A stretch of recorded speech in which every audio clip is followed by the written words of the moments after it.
Okay, so welcome everyone to this regional partnership event between National Review Institute and the Rio Grande Foundation. My name is Stephanie Cates. I'm the Southwest Regional Development Lead for NRI. I'm based in Scottsdale, Arizona. To those of you joining from the Rio Grande Foundation side, National Review Institute, or NRI for short, is the 501c3 journalistic think tank founded in 1991 by William F. Buckley Jr. to bring the conservative message to a broader audience beyond the pages of National Review magazine. Our mission includes preserving and promoting the considerable legacy of William F. Buckley and the principles he championed, including individual liberty, limited government, and free markets.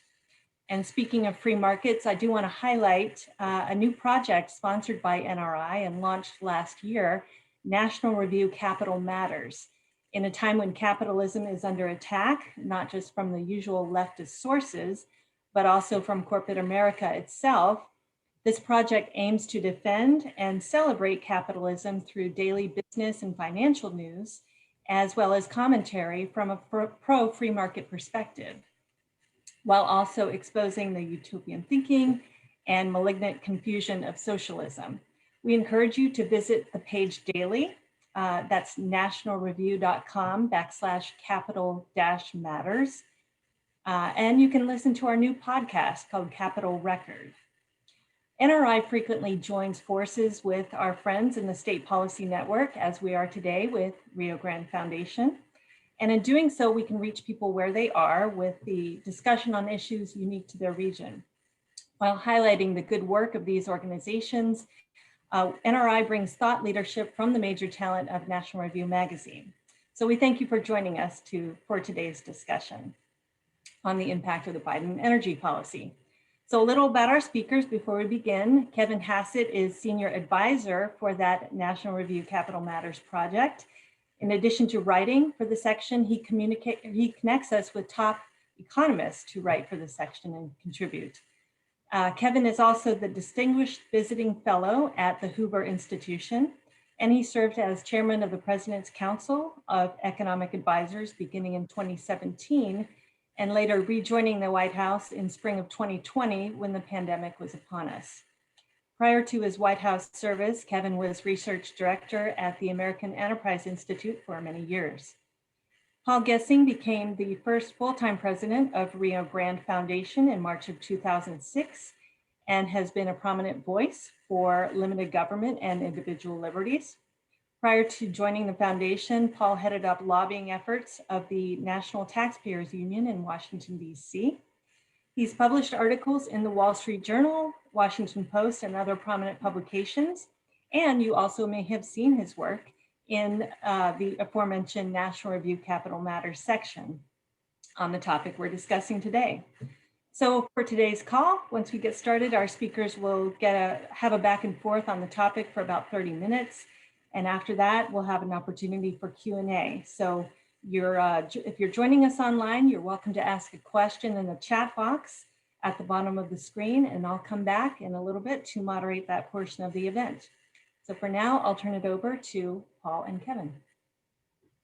Thanks so much. It's really an honor to be here again. Stephanie and Paul, thanks for being here. It's an incredible honor to partner with the Rio Grande Foundation. You guys, when folks in Washington think of regional think tanks, that maybe they think, oh, they're only focused on regional issues, but you guys are involved in everything. Your Tipping Point is a podcast. It's really fun to listen to, and your arguments about opening schools or even like the local stuff, like the fact that New Mexico governments have actually increased employment during the pandemic. And so this idea that we have to bail them out seems a little bit crazy. I mean, it's really a contribution to the national conversation. So it's really great to be here. Now, what Paul and I agreed we would do is that we would just sort of talk about the Biden agenda sort of generally, but also, basically in part because this issue is so important for New Mexico,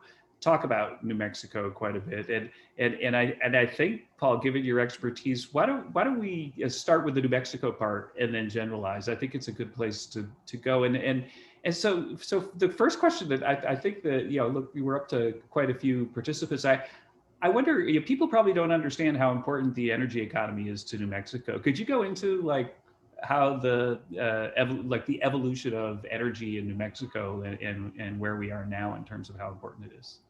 Oh boy, well, that could give me an hour right there. Let's start with this.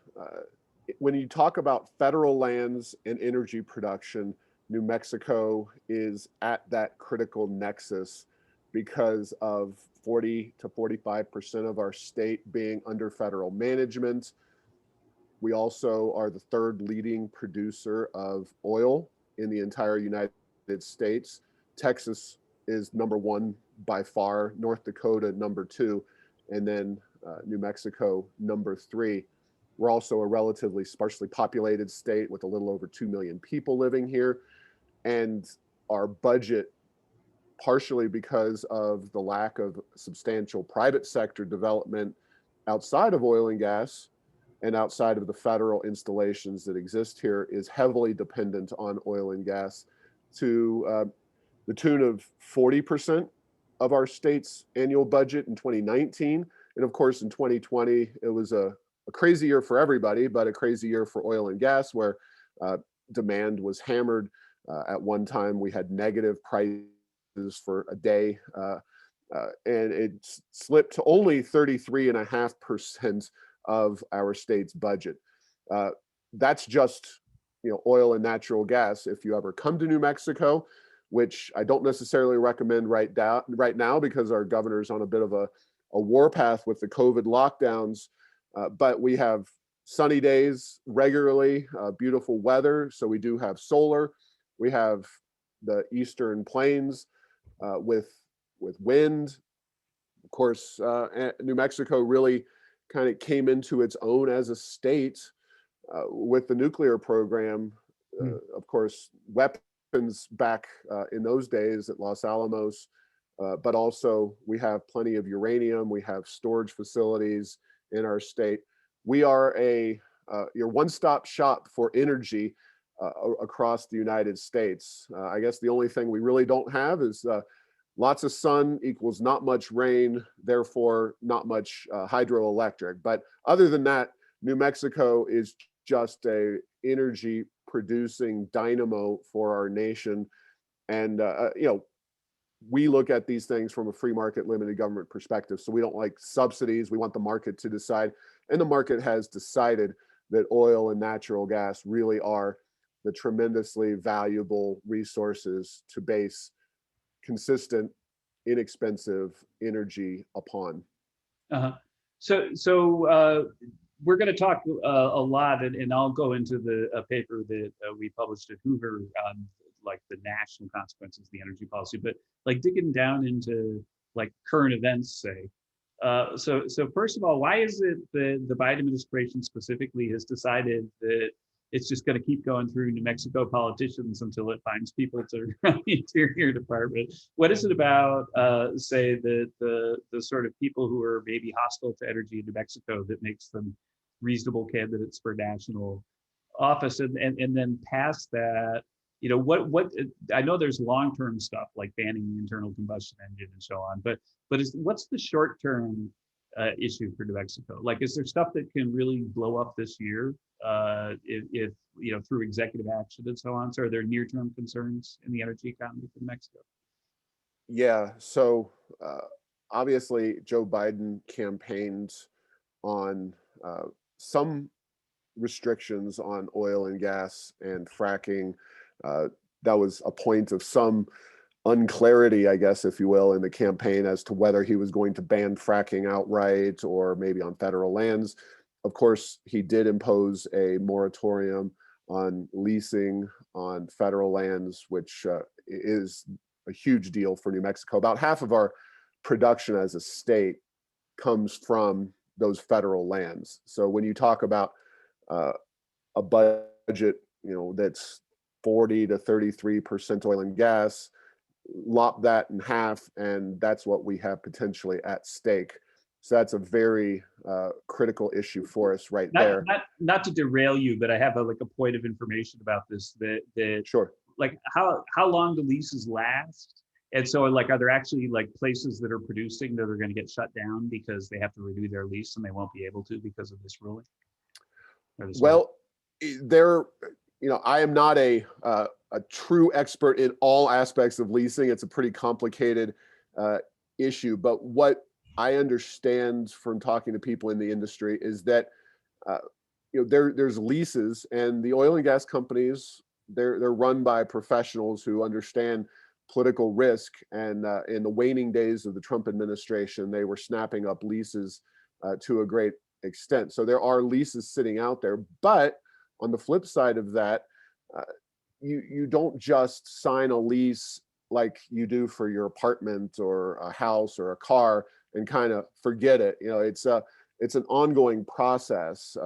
Geology is what geology is. You have variances, you have things that come up, and in that process, you might need some kind of additional engagement from the leasing authority. And in this case, it's primarily the Bureau of Land Management. And if they're not responsive, if they're not assisting, they're stonewalling essentially, then that starts to impact things immediately. And so our Democrat governor, Michelle Lujan Grisham, her energy secretary, recently wrote a letter that was distributed to media outlets and the Biden administration. And essentially it was saying that already right now, drilling rigs are moving out of New Mexico, heading to Texas, where if folks are familiar with Texas, I think it's 3% of their total land mass is owned by the federal government, as opposed to close to getting just under half of New Mexico. And therefore, this is a problem immediately for New Mexico that will kind of ratchet up over time. And there's a lot of different forces. Of course, there's leases available, but there are also pricing issues and consumption issues as we rebound, hopefully quickly, from COVID-19 after a year of being in lockdown. People are going to want to fly. People are driving. Prices are already above $60 a barrel. And if you'd asked me on April 20th of last year, when prices were below zero, what the price would be on February 24th, 2021, I would have been pretty surprised if we'd come back to $60 a barrel. So as those prices do rise, yes, it's good for New Mexico in the sense that we get more revenue for our state, more jobs, et cetera, coming back in. But we're also missing out on more benefits, potentially more production. And the Saudis just announced, I believe, last week that they were going to increase production. That's a whole different issue, but that's production that could and should be happening right here in New Mexico, not in Saudi Arabia. Or at least the production should be, used and emphasized here in New Mexico. Mm-hmm. Yeah, one of the things, so in our paper, when we were digging into this, we just took the Energy Information Association's data on proven reserves and then estimated the market value of the proven reserves by state. And you're right, I'm looking at that table right now, and cumulatively in the U.S., it's 4.9 trillion. And so to the extent that you basically say, hey, we have to stop using that stuff, then you're erasing an enormous amount of wealth. And it's maybe, something like $500 billion for New Mexico, depending on how you do the math. And so it really is, a major thing. So if you were going to, though, pursue, like, let's suppose you were 100% believer in climate change, the worst scenarios, what would you do? That's a big question, but I've obviously spent a lot of time thinking about this. And I'll preface that by saying, when I talk about energy, we didn't even talk about coal earlier. Mm-hmm. New Mexico has a couple of big coal-fired power plants up in the Four Corners area of our state. which we actually have, quick deviation, two major oil and gas regions. We share the Permian with Texas. That's where the boom has been happening. That's where our production is really centered nowadays, especially oil, which is produced with a byproduct of a lot of natural gas. Natural gas is heavily produced and emphasized in the San Juan Basin, which is also where they have these coal-fired power plants. And the reason I mention those is because coal is, of course, a dirtier form of electricity generation. There's plenty of benefits to coal, but quite frankly, the market is moving away from coal-fired power plants. And that's, in my estimation, the low-hanging fruit is switch out coal-fired power plants for natural gas. Nuclear would be great. That's kind of a chimera at this point, and we're so far away from new nuclear power plants being coming developed online in the United States. But it is zero carbon energy. Right. I wrote a piece actually at the National Review, the state's websites, Capital Matters. It's entitled "Hurting the Economy Without Helping the Climate." We've got this inside out. It's from February the 12th, I believe. At least that's the date I posted on our site. And we also need to balance out our own action with international actions. This is a global problem. If climate change is going to be something that we reduce jobs, reduce economic growth in the United States and in New Mexico to address, then the Biden administration and other administrations need to be much more engaged with reducing CO2 emissions coming out of China, where they're putting massive new coal capacity online, where they're increasing CO2 emissions, where the United States is down in terms of US CO2 emissions to where we were in the mid 80s, let alone, the size of our economy and the number of people living here, which have grown tremendously. China, I believe they have a right to develop their economy, but on the other hand, if we're going to concern ourselves with this issue of climate change and CO2 emissions, really pushing the Chinese to reduce needs to be a top priority of the Biden administration. And we've obviously seen you were with the previous administration who took a pretty hawkish approach to China and economic issues there. Not known for his climate change policies, Biden much more aggressive in that area. If Biden's serious, though, he's going to need to have a frank discussion with the Chinese. Right, and basically the point is that greenhouse gas emissions have dropped a lot in the U.S. because of the replacement of coal with natural gas. And so it does kind of feel like even if you're like a long run, CO2 hawk, it feels like the short run answer should be to get as much natural gas out there as possible, because it's an easy, quick way to replace stuff that has way more greenhouse gases, right? Yeah, and just to jump in on that point, I have seen some conservative commentators saying that things like Biden is Obama's third term. I think that a lot of people looking at this from that political angle miss the fact that Obama was actually a lot more pro-energy maybe than he's been given credit for. And he talked and said numerous things about natural gas reducing CO2 emissions. He got the crude oil export ban eliminated. And we talked offline about the contrasting policies of Deb Haaland, who's now in Washington, being heard to be Interior Secretary. He had originally offered that to Michelle Lujan Grisham, who they both actually occupied the same congressional district here in Albuquerque before Lujan Grisham became our governor, and Deb Haaland now, after just 2 years in office, getting tapped on the shoulder to go do Interior. But Lujan Grisham was one of a relatively small number of Democrats in Congress that voted for that standalone elimination of the crude oil export ban, whereas Obama said he was actually going to veto that as a standalone. It got dumped into an omnibus and wound up passing, and Obama signed it. But compared to Biden, Obama looks like a very pro-energy president, at least given what are we, a little over a month in here. But Biden's certainly done plenty on energy already that's not positive for producing states like New Mexico.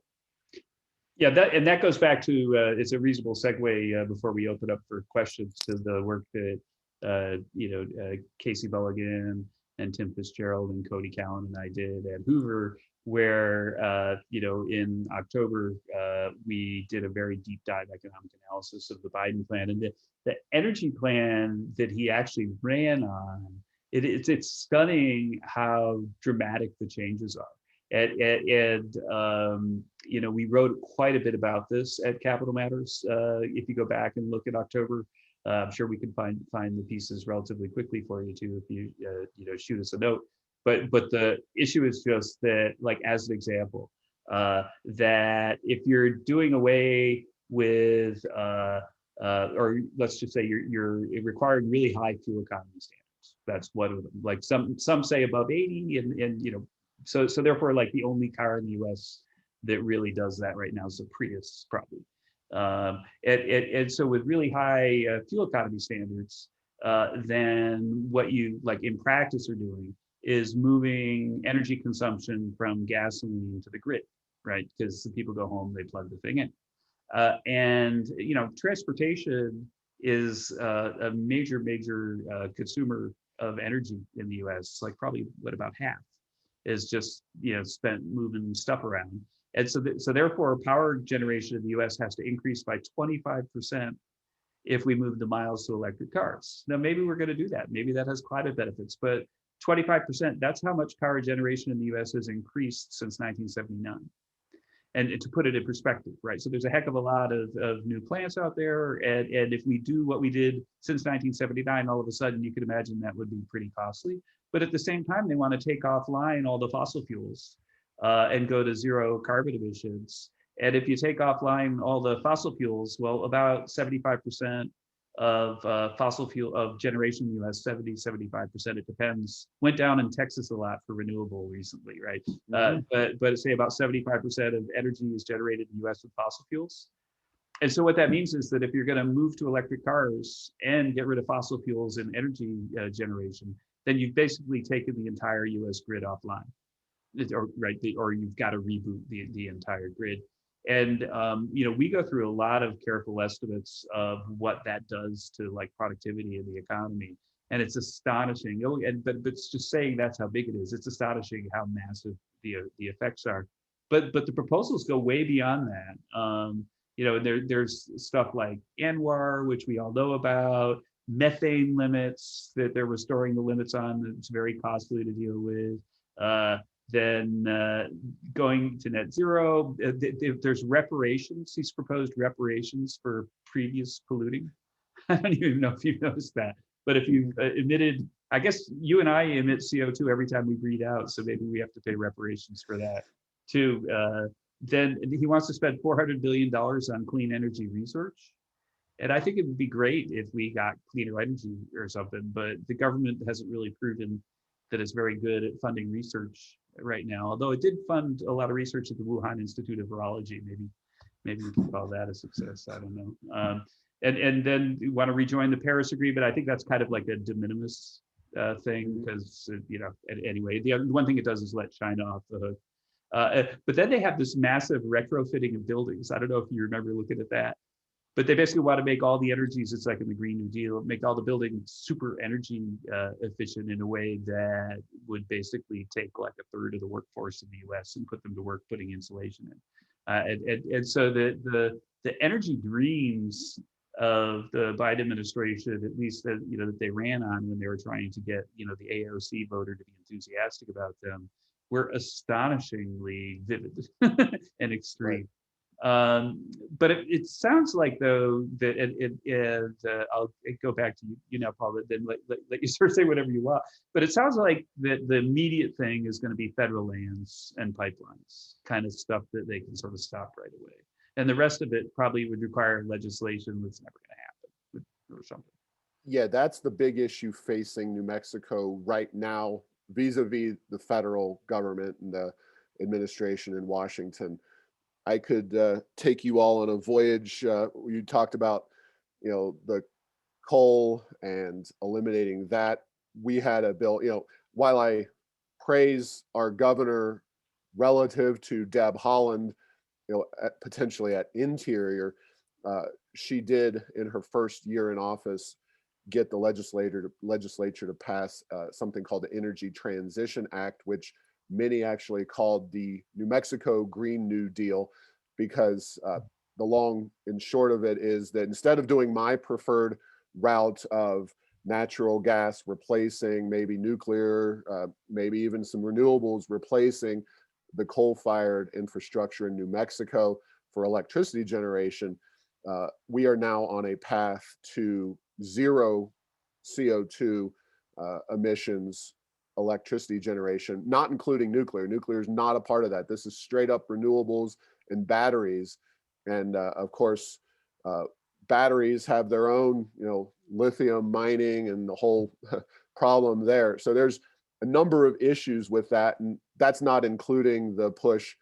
Seems to be all Democrats where our legislative session is going on right now. There's a push to make the state fleet, presumably including police vehicles, 75% of them electric vehicles. And that's going to obviously tax the grid and increase a lot of different challenges in that way. So energy, it's on all fronts right now, state, federal, and all different platforms of energy production one way or the other. I think we have a full-time job moving forward just discussing that area of issues.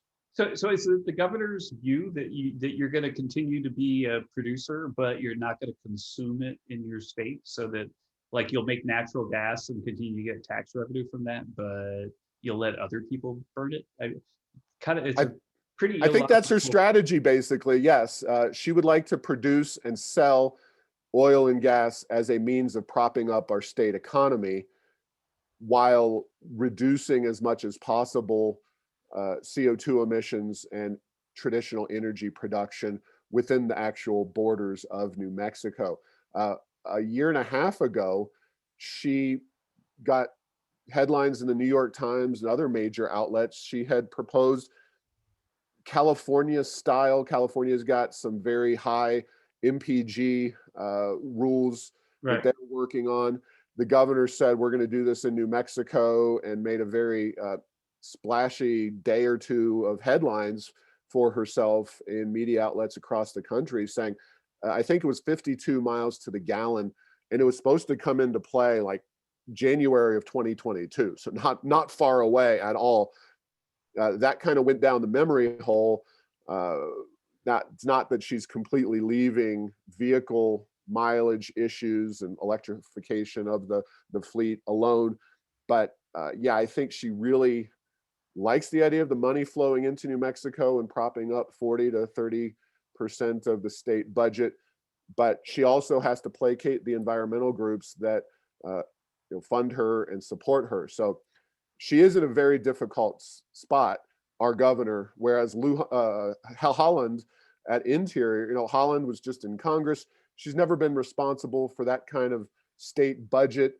She's just been an activist and out protesting the Keystone XL pipeline and really being an ideologue 24/7. She put that away a little bit in the hearing yesterday and has tried to moderate her tone a little bit in order to get through the process. Ironically, on the issues that Interior deals with, Lujan Grisham would be to the right of the Biden administration. So our governor, the original person that he offered that job to, Haaland is much more in line with at least the early stages of what we've seen out of Biden, banning the moratorium on leases and that kind of thing, pulling the permit for Keystone XL. So it's a very interesting dynamic here. A last thought on the pipelines is that if you're going to accelerate the progress on CO2 emissions that we made because of natural gas's increased consumption, then you need more pipelines, right? Because you got to run a pipeline, from the natural gas fields, the Permian natural gas fields, say, to where the coal-fired plants are, or whatever. And when I was in the White House, there were lots of examples of like really craziness because of blue state energy extremism. And one of them was that because there's no pipelines going basically to New England, and there are no liquid natural gas ships that are allowed to operate in U.S. waters between ports and ports because of something called the Jones Act. And so you can't actually take natural gas from Louisiana to New England in a ship because there are no LNG ships that are made in the U.S. and it has to be a U.S. made ship to operate in U.S. waters. And so therefore, New England has to buy its natural gas from a foreign country. And the supplier of natural gas to New England is Russia. Yeah. Mostly, right? And so then when we were there at the White House, they had an emergency because it was a super, super cold winter. And the Russians jacked up the price of natural gas to the point where it was going to cost New Englanders like about $1 billion extra that month for natural gas, which at the same time that like US producers were selling the stuff, but they couldn't ship it to New England because of this stupid Jones Act thing. We tried to get a Jones Act waiver through and we just couldn't. The forces were just too powerful in Washington to support that stupid rule. But it's an example of what happens when you don't have pipelines. So people are still consuming natural gas. So where are they getting it if you're not running it, in a pipeline from a place in the U.S. because you can't take it within the U.S. any other way, really. I mean, you could maybe put it on a train, but it's just you need. There's no ships that operate, within U.S. waters from port to port that move natural gas, and so you need a pipeline. And so if you ban it, you're just going to make New Englanders pay a lot more. We've looked at LNG exports and that issue, and certainly, for a long time now, natural gas prices have been low for places like New Mexico, traditional producers, because of the fracking boom and everything that's happened with natural gas production. And we're much more close to the West Coast. And of course, terminals are a challenge because, California, Oregon, Washington, not exactly interested in having those LNG terminals developed there. There's been challenges on that front, pipelines as well. But LNG is a win-win-win for New Mexico's economy, for producers, for CO2 emissions, because we talked about getting serious with China. Well, if we can convince China to do natural gas production of electricity instead of coal, that'll at least mitigate those CO2 impacts that we've seen coming out of China for Biden's global warming initiative. But I don't know. Apparently, we need to go to work for the Biden administration and set them on the right path because they're clearly off the track. Well, I'll let them know that you just volunteered. And you too. I'm sure they're going to be thrilled to hear it. Yeah. Yeah, so I wonder, Stephanie, we've got, I've noticed in the chat box, we got quite a bit of a few questions. Maybe we should start to go after the questions.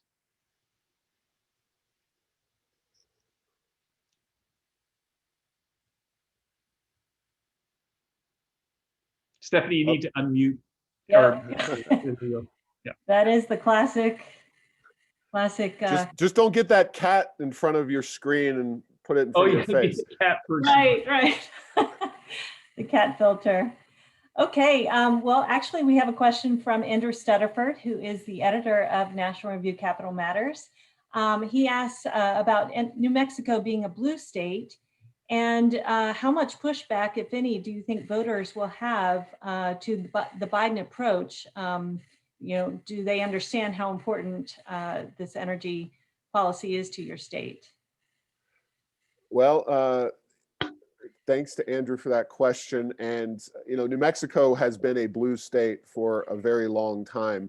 We have a fancy chart we put together showing that back to 1931, the Democrats have had what we call trifectas in terms of the governor's mansion and both houses of the legislature for 60 of those 90 years. As recently as 2015, 2016, we had a Republican governor, Susana Martinez, and the House was Republican. The Senate still prevented her from doing a lot of what she needed to do, what we wanted her to do in terms of reforming our state's economic policies. The challenge of New Mexico is that the money all comes from the southeastern portion of our state, the Permian Basin, whereas the population centers are here in Albuquerque, Santa Fe, Las Cruces, and there's not a lot of understanding or interest, quite frankly, in where the money comes from. So until that money supply gets shut down or becomes more limited, it's hard to get people to understand and vote accordingly. I think there are a lot of issues right now, both at the state and the federal level, that could move that needle in the right direction.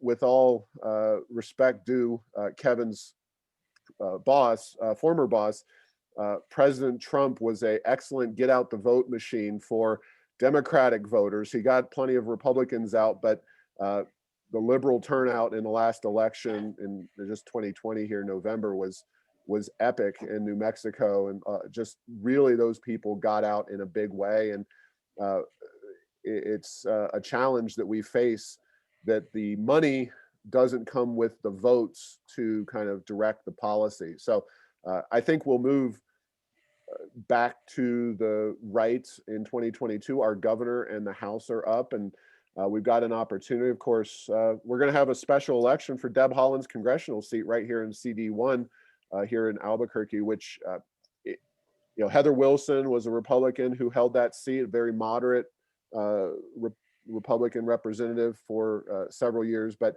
it's changed since then. And, it'll be interesting to see if we can get a better showing for Republicans in this coming special election. But we've got a ways to go before we really shift New Mexico into that true toss-up category that it once was in.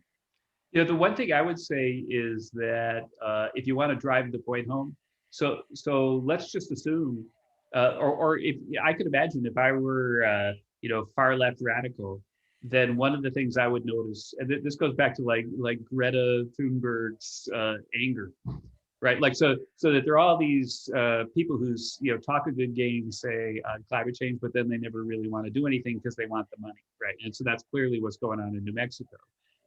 And so if I'm Greta, that I would advocate that the state needs to stop getting any money from fossil fuels. It needs to stop, because then the politicians won't be like so dependent on them.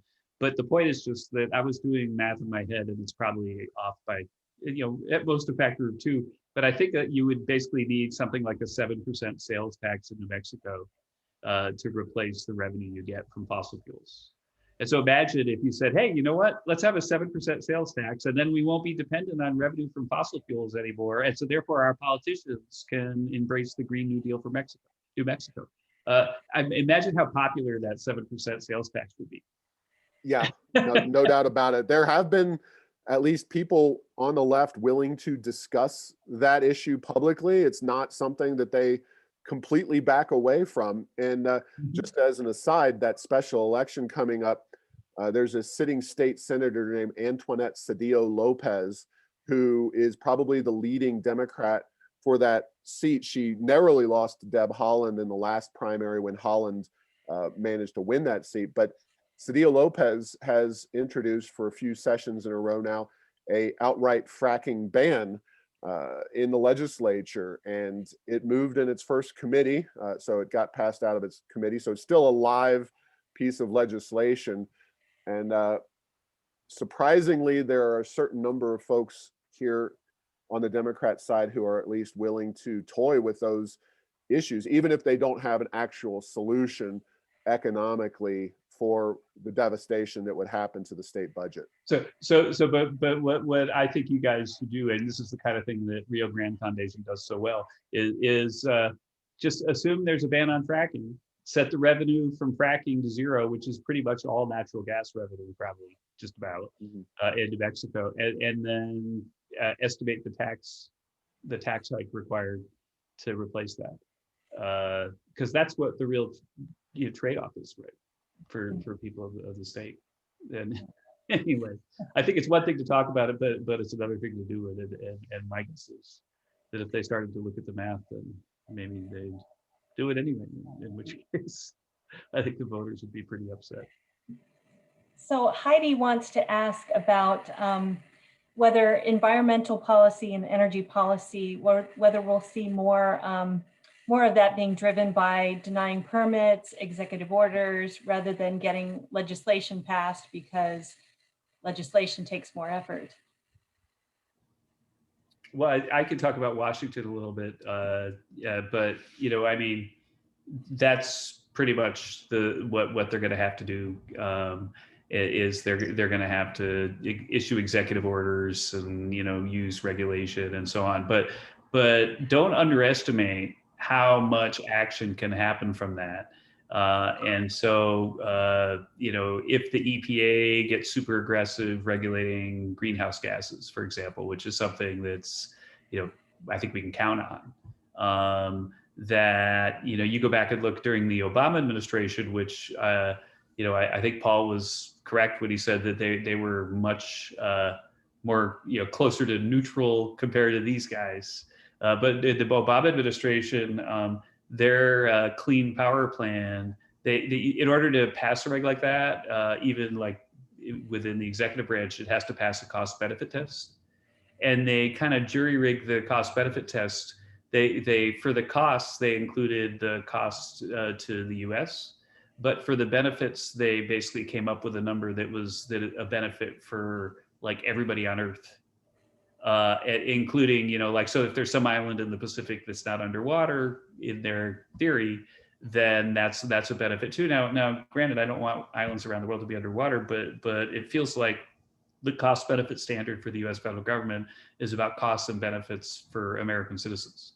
But the reason why they generalized from there was that they couldn't show, and Ben Zeiker has written a lot about this, often at National Review, they couldn't show that the benefits even in the IPCC's model were big enough for the US alone, and in order to pass that reg. So it'll be interesting to see what happens, but I guess, yes, the legislation, because don't forget, like Joe Manchin's from West Virginia, I would guess that he's going to have a hard time banning fracking nationwide and so on.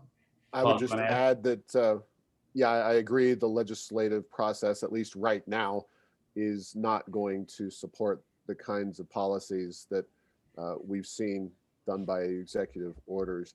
And if I was on Biden's team discussing these issues, I wouldn't have done the outright moratorium. I would have just slow rolled the permitting process, which is something that's well within his purview to do on a relatively quiet level. A lot of oil and gas folks here in New Mexico did think, while I praised Obama earlier, they said that that was something that the Obama administration was notoriously slow about, was approving the permits and moving the process along. Trump, of course, improved that dramatically.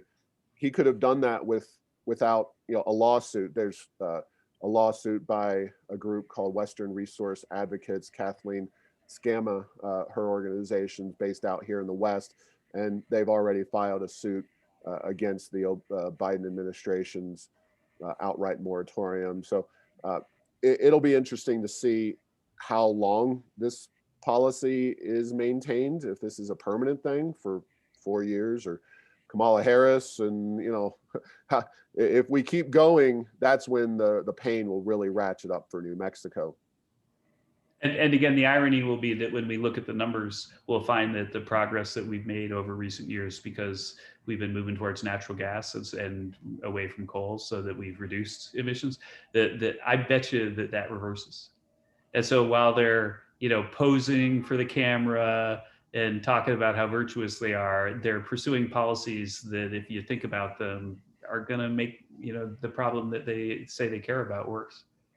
Well, I'd be willing to place a fairly large bet that in the next year, so 2021, just by dint of the elimination of COVID-19, hopefully, and things getting back to normal, that we see a decent size uptick in CO2 emissions based on the steep drop we saw of 11% in 2020. There's probably going to be some rebound there in 2021, devoid of the whole policy conversation. But yeah, longer term, even you're right about the CO2 emissions potentially rising. Mhm. There have been some sources that claim that no, there isn't a ban on fracking or drilling, that it's just a pause for a review, a study. Is that, what's the truth there? Is that just Washington speak, or, is that, are they trying to minimize the impact and the outcry? It's a temporary moratorium from Washington. There's separate legislation. I saw somebody writing about New Mexico's fracking ban. Yeah, I think it's like a few years, but once you ban a process like that for years at a time, you're really hindering that entire industry from existing. But yeah, Joe Biden, as I understand it, it is a temporary moratorium, but it could be extended. I don't know if Kevin has any further Yeah, details. no, but the issue is just that that when you're trying to finance something, then one of the things that basically destroys your ability to finance is the possibility that the government is going to come in and do something kind of, that shuts you down.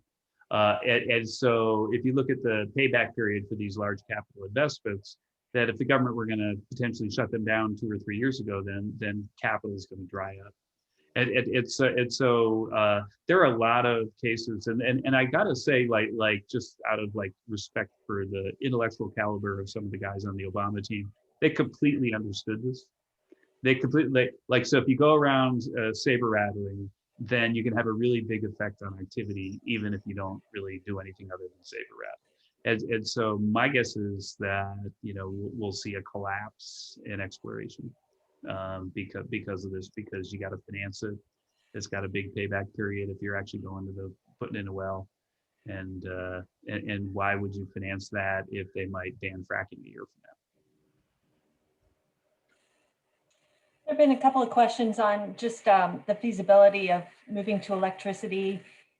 For instance, the moving the fleet of vehicles to electric vehicles. Can the grid handle increased demand for electricity? Yeah, I mean, our grid can handle it if you do anything like what Biden's saying.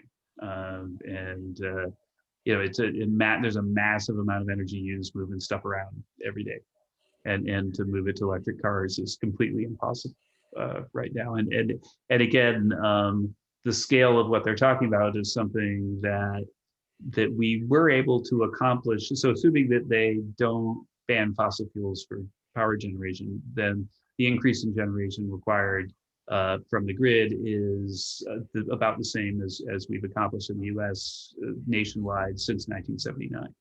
And so, it took us that long, 40 years to accomplish it last time.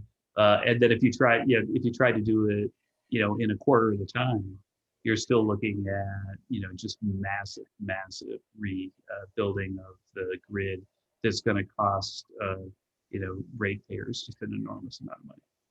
I would just add that we've got some bills in the New Mexico legislature right now on the electric vehicle issue. And is this a big state, fifth largest geographical boundary, area in the nation? We have 51 charging stations in the entire state of New Mexico. You got some wide open places out here, and if one of those batteries dies a long way from them, it's going to be a challenge. And investing and putting the money up for those charging stations is a real issue. Who does that? Let alone the grid issues. And then financing the road construction. We have a gas tax, and whether that's the best or mediocre way to finance road construction and how sustainable that is, at least you get some money from people who drive gas-powered vehicles. Electric vehicles, we're subsidizing them, at least There's a big push for that in New Mexico. I haven't studied exactly what Biden's got cooking for electric vehicles, aside from the mandate issue to use more of them. But who's going to maintain and build the roads? Where's that money going to come from? Unless you impose some kind of mileage fee on electric vehicles, which I know is being talked about, and I think maybe Oregon's involved in some of that. But, Colorado too. yeah, it has to be pretty widespread in order to make that a reality. And electric cars, we go into this in the paper that they're a lot more expensive. so you know not everybody can afford $100,000 for a new Tesla. Exactly. So what about when just the market reacts to the energy proposals and, soaring home heating costs, cooling costs, gasoline costs? Could that cause a backlash? And could we see some result from that, from people just waking up and looking at their own home heating bills and cooling bills? I'll go first if you want, Paul.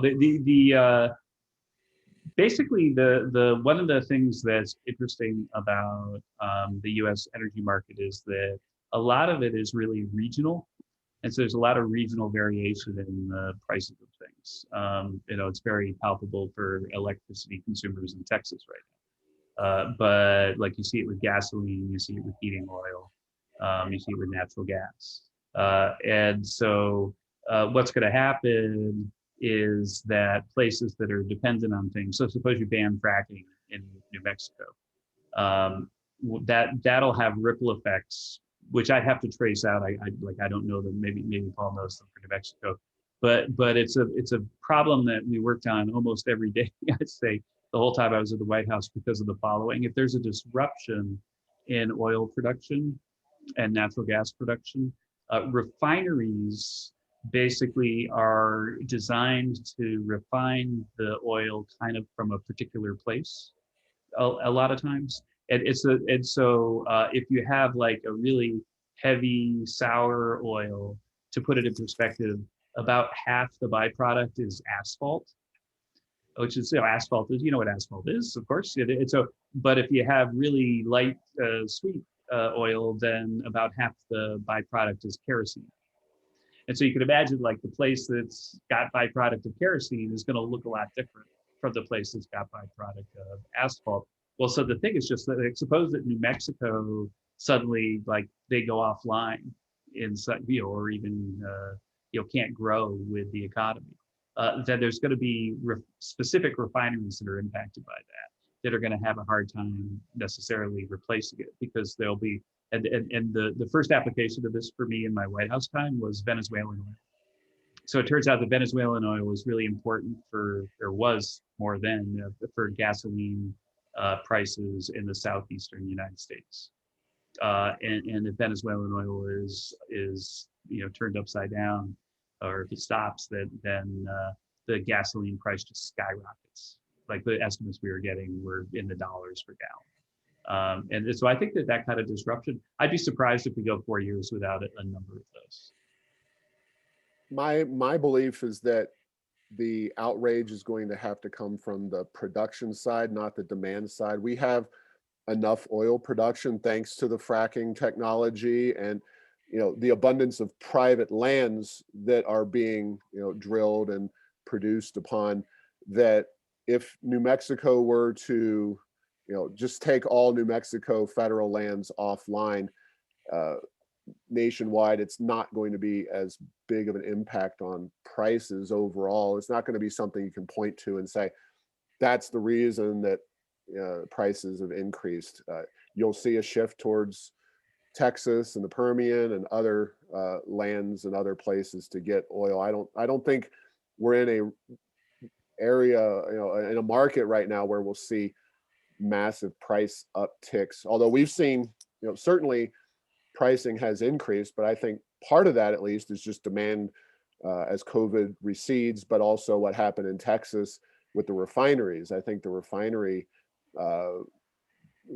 issues coming offline due to the cold weather they had down in Texas is given us a temporary increase in prices. But this is a long-term issue. Yeah, and that's I agree with you, Paul. Just in the sense that if there's like a consumer side thing, it's going to be like if there's a big one, it's going to be because of some refineries that end up having a hard time finding substitutes, and it takes them a while. But the other thing that I think is kind of interesting and an exposed risk is just that we haven't really talked about like how big the deficit is for the federal government this year, but it's going to be humongous. It's going to be 18% of GDP, maybe 20% of GDP. It's going to be as big a deficit as we were doing peak World War II, and all that debt issuance is going to be bought by the Fed. And a lot of people say, oh well, inflation can't take off because we did this quantitative easing, it didn't cause inflation. But this is different because it's really a helicopter drop of money, because the Fed is basically buying the treasuries from the U.S. Treasury, and then the U.S. Treasury is spending on 1.9 trillion in stimulus. And so it really is kind of a helicopter drop. So the point is just that there's going to be increase in every commodity price. Mm-hmm. There's going to be inflation for everything. There'll probably be more inflation for energy, like for gas, than for other things. And if that happens, then the sort of interesting thing is that while Paul's right that the U.S. production change is not going to be enough, is not why that happened. It's other factors that because they're posturing with such aggressive policies, so aggressively and vividly, then when the gas pump price goes up, which is going to, I could easily see next year $4 a gallon nationwide, that people are going to kind of blame them, even though the blame might not actually be accurate. But there's no way, again, where Paul mentioned some bets he'd be willing to take, that I'll totally take a bet that you're above $3 a gallon nationwide, by early next year. Well, we're right up against the hour. Any final comments, Kevin or Paul? I'll let Paul go last, but Paul, thank you so much for joining us at National Review, for partnering with us, for devoting your valuable time to such important work. And I hope we can reconnect soon and talk more about what's going on in New Mexico. Yeah, thank you. Thanks to the folks at National Review Institute. And Kevin, we'll have to get you on one of those oil-consuming planes and fly you out to New Mexico so you can experience the land of enchantment for yourself in person. Not sure if you've ever spent any time out here, but thanks for everybody for attending. And I think this is going to be a very interesting area of discussion, especially in Washington, but also in states like New Mexico over the next few years. Definitely. Well, thank you so much, Kevin and Paul, and thank you for joining us, everyone. Make sure, again, you visit National Review Capital Matters. That's nationalreview.com/capital-matters. Make it a daily destination for your financial, economic news and commentary on these issues and many more. So thank you.